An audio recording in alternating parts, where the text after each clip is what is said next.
우리는 끝없이 성공과 소유를 향해 달리지만 그 다름질의 끝에는 무엇이 있을까? 삶은 유한하다. 우리 모두는 언젠가 죽음을 마주하게 된다. 그때 우리가 쌓아올린 소유물은 어떤 의미를 가질까?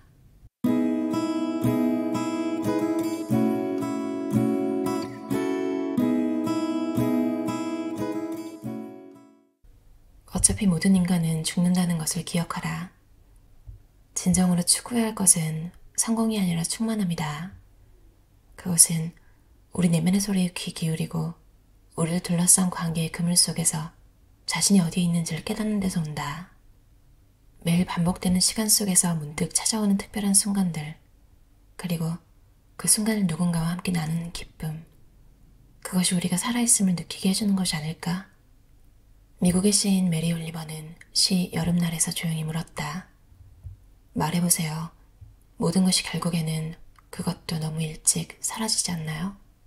그렇다면 당신에게 주어진 이 하나의 야생적이고 소중한 삶으로 무엇을 하려 하나요?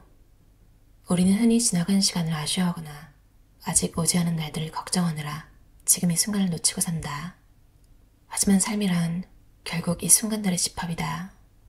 우리에게 주어진 모든 순간은 각자의 특별한 의미를 가지고 있다.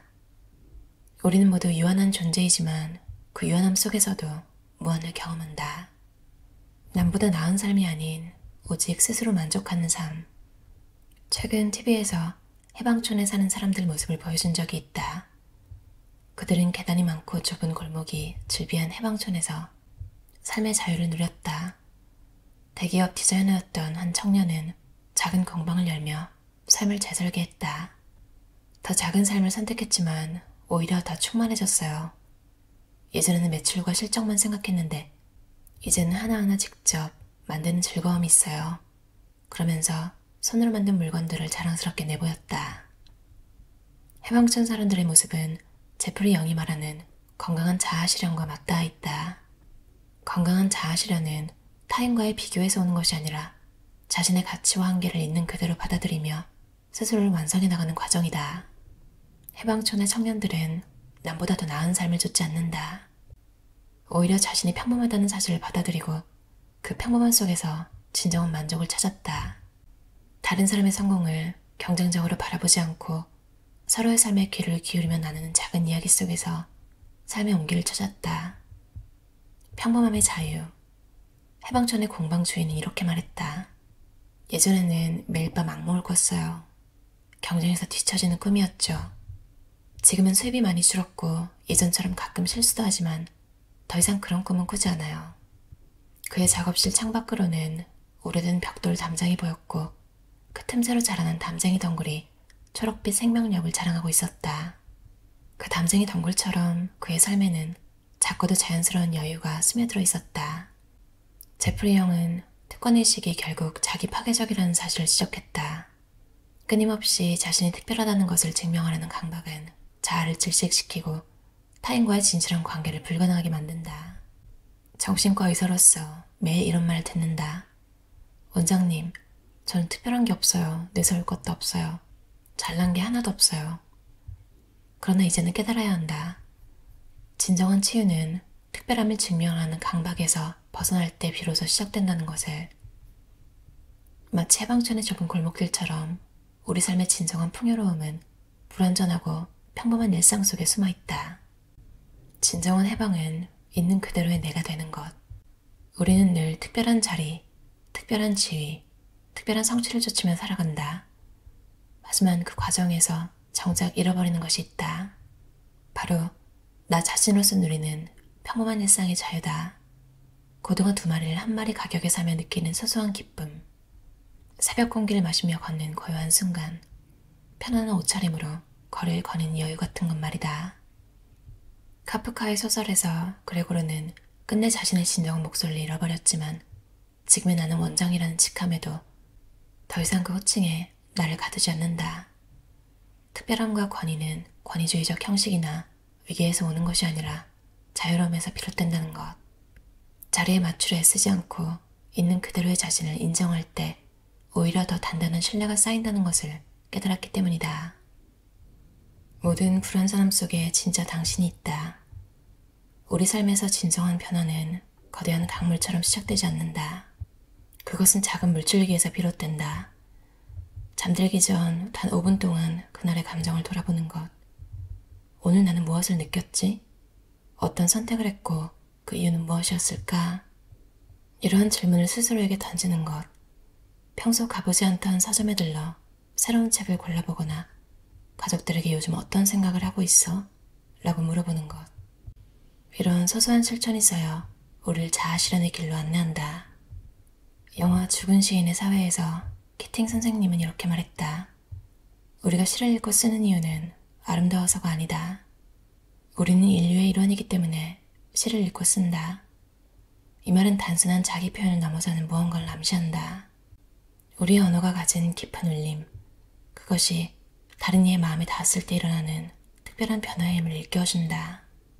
누가 뭐라 해도 언어와 아이디어는 세상을 바꿀 수 있다라는 그의 또 다른 말은 우리가 가진 표현의 힘이 얼마나 큰지 가르쳐준다. 그 힘은 세상을 더 차갑게 만들 수도, 더 따뜻하게 만들 수도 있다. 고통을 마주할 때 우리는 세 가지 방식 중 하나를 택한다. 첫째는 극복이다. 현대사회는 끊임없이 극복을 요구한다. 노력하면 무엇이든 가능하다, 불가능은 없다라는 말들이 주변을 에워싼다. 이러한 방식의 노력은 때로 성장의 원동력이 되기도 한다. 하지만 인간은 모든 고통을 극복할 수 없다. 죽음이나 상실 같은 피할 수 없는 고통과 자신의 노력으로 바꿀 수 없는 불행 앞에서 극복하려는 시도는 오히려 우리를 더 깊은 절망에 빠뜨린다. 둘째는 회피다. 고통스러운 현실에서 달아나고자 하는 방법이다. 술이나 약물에 의존하거나 끝없이 일에 몰두하거나 생각을 외면할 수 있는 다른 일들로 시간을 채우려는 노력이 회피에 해당한다. 회피한 고통은 언젠가 문득 더 큰 고통으로 돌아오기 마련이다. 셋째는 수용이다. 이는 단순한 찬양과는 다른 개념이다. 진정한 수용이란 고통을 있는 그대로 받아들이면서도 그 속에서 새로운 의미를 찾아내는 것이다. 우리는 모두 살아가면서 크고 작은 상실과 고통을 경험한다. 그리고 고통스러운 순간마다 왜 하필 나에게 이런 일이 생겼을까라며 질문을 하곤 한다. 중요한 것은 그 질문에 대한 답을 찾는 것이 아니라 그 질문을 넘어서는 것이다. 고통을 무작정 극복하려 하거나 외면하는 대신 그것을 수용하고 그 안에서 새로운 의미를 발견할 때 우리는 비로소 내면의 자유를 얻을 수 있다. 인간은 균열을 견디며 살아간다. 야스퍼스는 한계 상황이 인간에게 주는 가장 큰 선물은 실존적 깨달음이라고 말했다. 우리가 가장 무력하고 취약한 순간에 역설적으로 가장 선명하게 자신을 바라볼 수 있게 된다는 것이다. 인간의 삶은 본질적으로 불완전하고 취약하다. 우리는 통제할 수 없는 상황에 끊임없이 노출된다. 그럼에도 불구하고 많은 이들은 완벽한 통제의 환상 속에서 살아간다. 자신이 모든 것을 관리하고 예측할 수 있다고 믿으면서 말이다. 하지만 한계 상황은 이러한 환상을 산산조각 내고 우리를 진정한 실존의 순간으로 이끈다. 균열이 있어도 불완전해도 그것이 바로 우리가 살아가는 방식이다. 당신의 삶에서 가장 의지가 되는 관계는 무엇인가? 그 관계는 어떤 시련을 함께 견뎌왔나?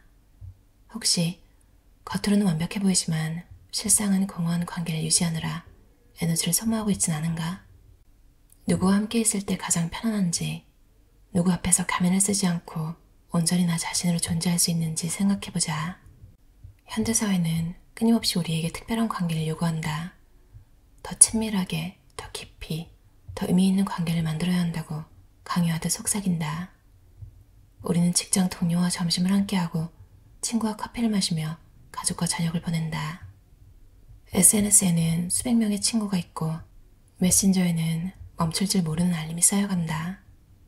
SNS는 매일같이 더 많은 친구를 만들고 더 잦은 소통을 하고 더 깊은 유대를 쌓으라고 재촉한다. 마치 서로의 마음을 완벽히 이해하고 하나가 되는 것만이 진정한 관계의 증거인 것처럼 말이다. 블랑쇼는 진정한 관계란 타인의 부재를 받아들이는 데서 시작된다고 말한다. 여기서 부재란 단순히 누군가가 곁에 없다는 뜻이 아니다. 서로 간의 거리를 두자는 소극적 제한도 아니다.